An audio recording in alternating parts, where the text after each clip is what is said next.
Today I'll be reacting to the Kobe and Shaq beef explained, so let's go right into the video.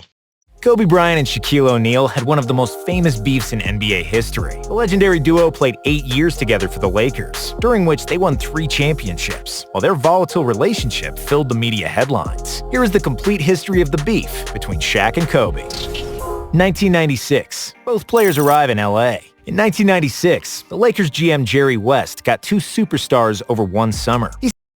Shout out to Jerry West, legend. Greatest general manager of all time, by the way. In 1996, the Lakers GM Jerry West got 2 superstars over one summer. He signed the already critically and publicly acclaimed Shaq and traded for the diamond in the rough, 17-year-old Kobe. Even though Kobe was the youngest player in the league, he wasn't your usual rookie. From the get-go, he stood out. With his European background, confidence, and standoffish arrogance, Kobe believed he was the best, and he spent no time telling everyone, which rubbed some of his older teammates the wrong way. During the first meeting with the team, when the new players were introducing themselves, Kobe said this: "I'm Kobe Bryant. I dominate everything. I ain't going to be punked by anybody in the NBA." There were early signs that Kobe will be a handful, both for his opponents and his own team. But those were still the good old days, where he was just an 18-year-old rookie who enjoyed basketball and mostly respected his older teammates. Shaq jokingly called Kobe Showboat because of his flashy moves and cheeky personality. When Bryant shot 4 air balls against Utah in the playoffs, Shaq came over and hugged him in support. First fight. As the time went on, Kobe was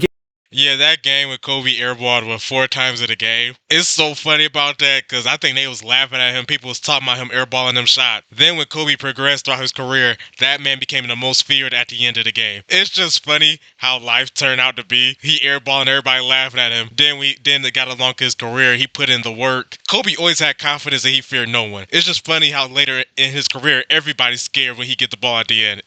It's just funny. Shaq came over and hugged him in support. First fight. As the time went on, Kobe was getting better, but the Lakers weren't real contenders for the title, and Shaq was losing his patience. He was supposed to be the best and the most dominant center in the game, but he was getting to his late 20s without the ring, which pissed him off. He told the management that he doesn't want to babysit Kobe, who was averaging 15 points and just 2 assists per game in 1998. Before the 99 season, O'Neal and Bryant played a 2-on-2 basketball game with Derek Fisher and Corey Blount during the NBA lockout. Kobe was physical during the game, and Shaq was calling a lot of fouls. They began trash-talking and cussing each other out, after which O'Neal slapped Bryant, who was trying to retaliate but was separated from Shaq by his teammates. Problems would continue during the year, and Shaq called Kobe selfish after a poor start to the season. They weren't really getting along off the floor as well, where Shaq would be throwing parties and hanging out with teammates, while Kobe was alienating himself and focused entirely on basketball. The Lakers would once again get swept in the playoffs, after which the Lakers fired Del Harris and appointed Phil Jackson as their head coach.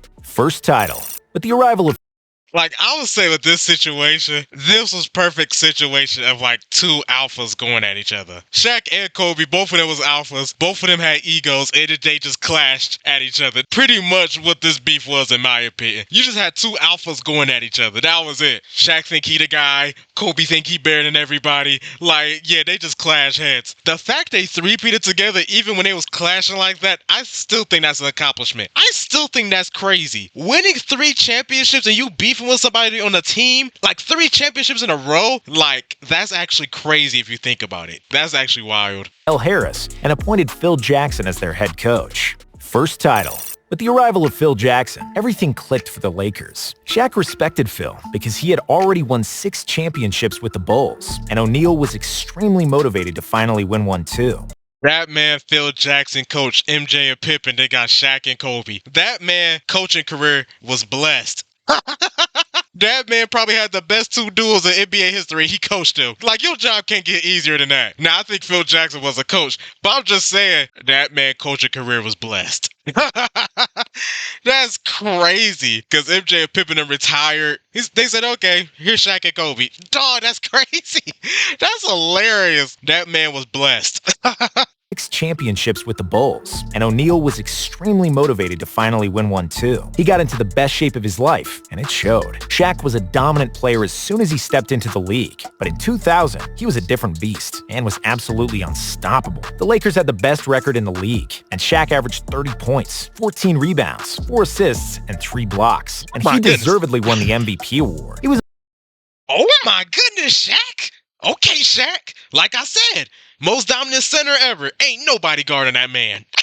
Ain't nobody guarding him. Dominant player as soon as he stepped into the league. But in 2000, he was a different beast and was absolutely unstoppable. The Lakers had the best record in the league, and Shaq averaged 30 points, 14 rebounds, 4 assists, and 3 blocks. And he deservedly won the MVP award. He was on a mission that year, and that mission was to destroy everybody who got between him and Larry O'Brien. However, things weren't so smooth in the playoffs, where the Lakers trailed by 15 late in Game 7 of the Western Finals against Portland. But with a bit of luck, they produced a magical comeback, highlighted by an alley-oop from Bryant to Shaq, who slammed it home and sent the Lakers to the finals. There, they would beat the Pacers in 6 games after a spectacular series by Shaq and an outstanding performance from Bryant in Game 4, when O'Neal fouled out. When the final whistle sounded, Kobe jumped in Shaq's arms, and nobody could predict that this peachy moment wouldn't last for long. 2001, Fat Shaq.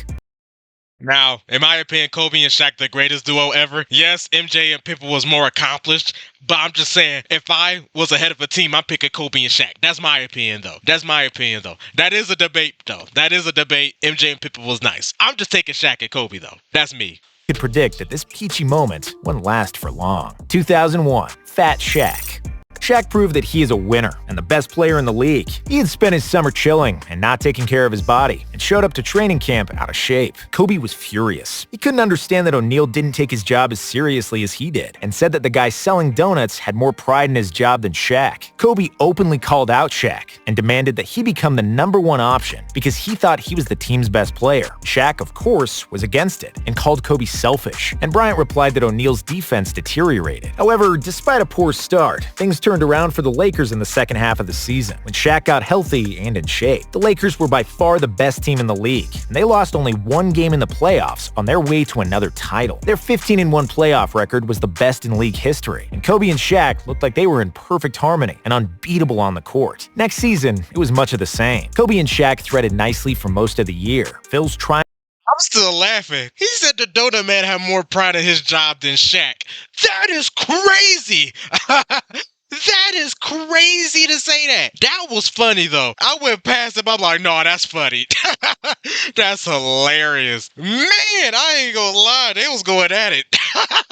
Kobe and Shaq was going at it. I'm not even gonna lie.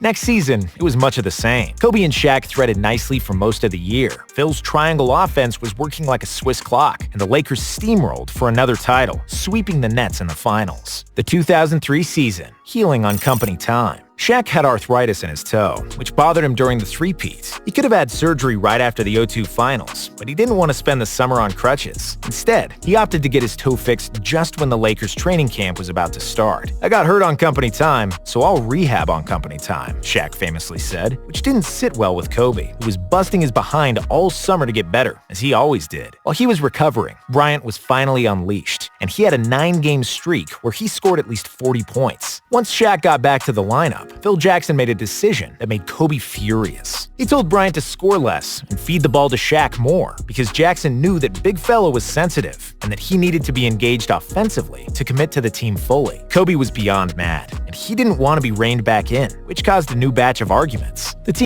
I understand how that can frustrate Kobe. Shaq out, Kobe hooping, Kobe thinking he the best player. Then when Shaq come back, you telling me to shoot less and give him the ball. I feel like that would hurt any young superstar. But I kind of get it though what Phil Jackson is saying though, because especially with a big man like Shaq. Well, this is my thing with big man, not with just Shaq, just big men in general. If you feed them the ball, if they ask for it or you throwing lobs and they dunking it, they're gonna rebound and play defense. So I understand Phil Jackson's standpoint that Kobe, you still gotta give Shaq the ball because that's gonna make Shaq rebound the ball for you, play defense when your man get past you. Shaq can play great help defense. You need to feed the big man in general. I'm not saying the big man the best player on your team. If he asks for the ball on the post here and there, you better give it to him. If not, he ain't gonna rebound and play defense.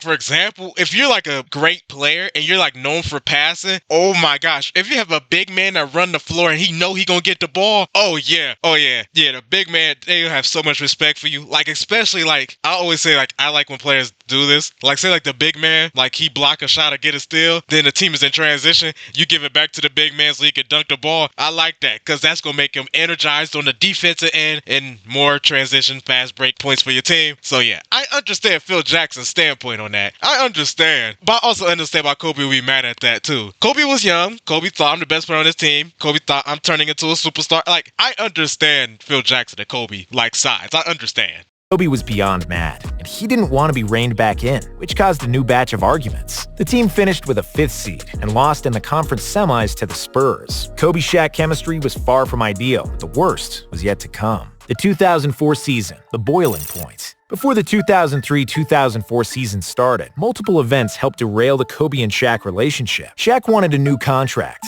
and played not knowing whether he'll get the money he desires. Both men were nervous and itchy coming to the season, and their relationship reached a boiling point. With Bryant absent from camp due to his legal situation and his recovery from knee surgery, O'Neal said, "The full team is here." Bryant privately warned Jackson, "If Shaq continues talking things in the press, I'll fire back. I've had it." Phil Jackson and the Lakers management called both players and told them not to make their beef public because they would be punished. When Bryant joined the Lakers in camp, O'Neal told reporters Bryant should look to be more of a passer than a scorer until his knee was fully healed. Bryant responded that he knew how to play the guard position and that Shaq should worry about the low post. He's right, he doesn't need advice on how to play guard, but he needs advice on how to play as a team. This is my team. If he doesn't like it, let him go after this season. Just ask Karl and Gary why they came here. One person, not two, one. O'Neal referred to Karl Malone and Man, they was going at it. Man, they was going at it. Yo!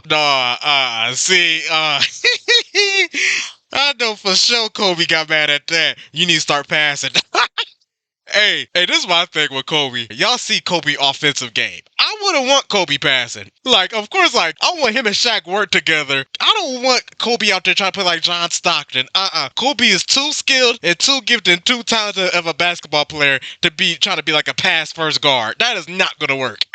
Kobe's too skilled and gifted for that. Man, they was going at it, though. Oh, my goodness. Oh, man. Advice on how to play as a team. This is my team. If he doesn't like it, let him go after this season. Just ask Karl and Gary why they came here. One person, not two, one. O'Neal referred to Karl Malone and Gary Payton, who joined the Lakers in the offseason and were once again the main contenders for the title. The situation was getting more tense by the minute, and it exploded after Kobe had an interview with Jim Gray on ESPN. Bryant claimed that O'Neal came into training camp fat and out of shape. He questioned his leadership and called him selfish for requiring a max contract, while Malone and Payton were playing on cheap deals. Once the interview aired, Shaq was fuming. He went absolutely berserk and wanted to fight Kobe. Kobe felt the same, and driving to practice, he fully expected that a physical altercation would happen. But cooler heads prevailed, and those cooler heads were not Shaq and Kobe's. Their teammates and coaches had prevented a fight because they all knew these guys despised each other. Kobe yelled at Shaq during practice, "You always told me you were my older brother, that you would do anything for me, and when Colorado happened, you didn't even call me. I thought you would at least support me in public." Brian Shaw got involved in the whole story and revealed the relations in the Lakers locker room. "Kobe, why are you saying such things? You never came to any party organized by Shaq. We called you to dinner so many times and you didn't show up. Shaq invited you to the wedding too, but you didn't come again. Then you got married and you didn't even invite any of us. And now that you are in a difficult situation, you expect our help? Well, we don't even know you, man." Jackson fined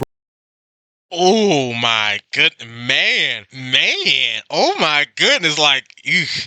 I ain't gonna lie, that beef was worse than what I thought.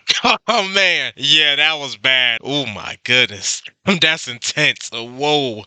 "And now that you are in a difficult situation, you expect our help? Well, we don't even know you, man." Jackson fined Bryant for defying his orders to not talk to the press. However, due to his uncertain legal situation, Shaq vowed not to beef with Kobe publicly, although it was very clear that their chemistry was broken beyond repair at that point. Despite all the turmoil, the Lakers reached the finals again, but would lose to the Pistons 4-1, where the lack of chemistry showed between their best two players. Kobe was trying to win the title by himself, and when O'Neal wasn't as engaged on offense, he didn't try as hard defensively. You see, I just said that.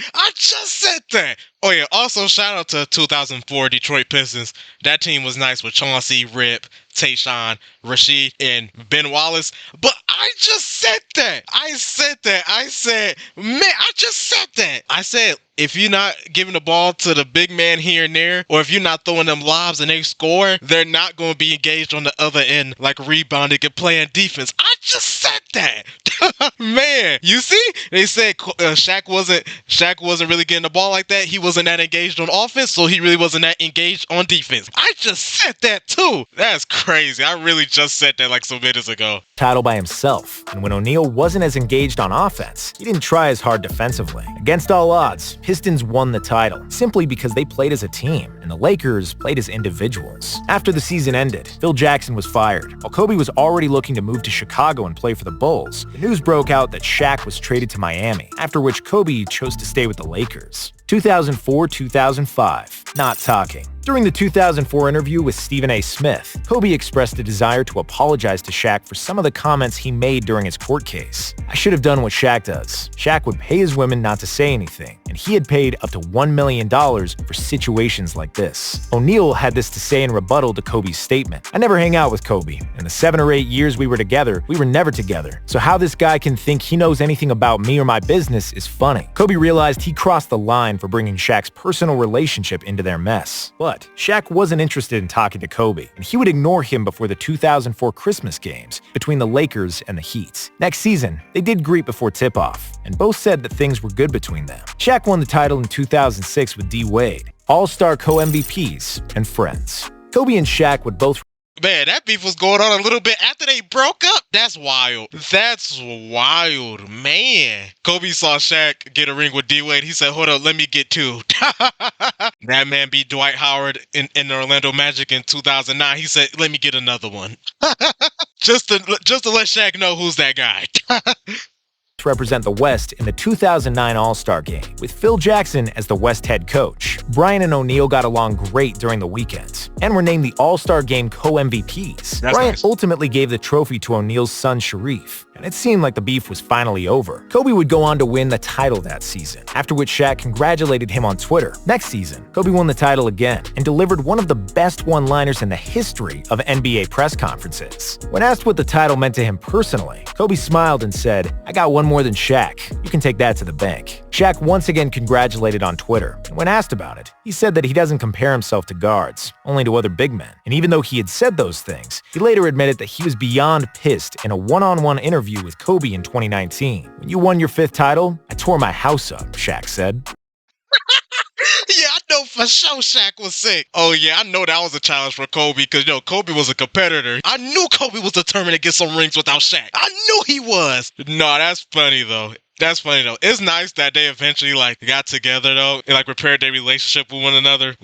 That was nice. That's nice. Because grown men should not be beefing for their whole life. That's not right. That's not right at all. So that's good. They made up. That's nice. That's real nice. And Kobe was a real one for giving that All-Star MVP. I think it was the All-Star MVP to Sharif O'Neal, that Shaq's son. He's a real one for that. That was real nice. In 2019, "When you won your 5th title, I tore my house up," Shaq said. It was just another example of how these two alpha males operated and how petty they actually were. However, after Shaq retired in 2011, their relationship got gradually better. They were always complimentary about each other in the media. If they stayed together in LA, they could have definitely won 1 or 2 more titles, but both were probably better off apart. Kobe wanted his own team to prove his worth as a player. If Shaq stayed in LA, Kobe would have signed with the Bulls. However, despite all the beef, they will always be remembered as the greatest 1-2 punch in NBA history. Shout out to Nonstop Sports. That was a great video. Yeah, Shaq and Kobe seemed like their relationship was better when they was off the court and on different teams compared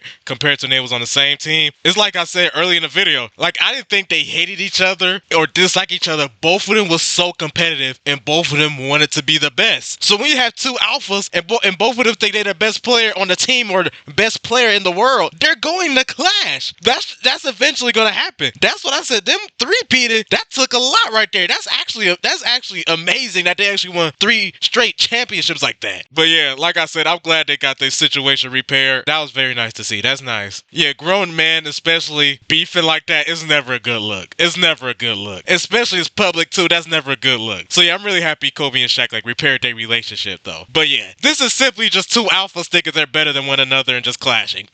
That's simply it. In my opinion, they're definitely the best duo in NBA history. Shaq and Kobe, they're the best duo ever. So drop down in the comments below y'all thoughts about this video, y'all thoughts about Shaq and Kobe beef. Do you think Shaq and Kobe would have won more championships? Do you think they're the greatest duo in NBA history? And I hope everyone have a blessed day. I'm out.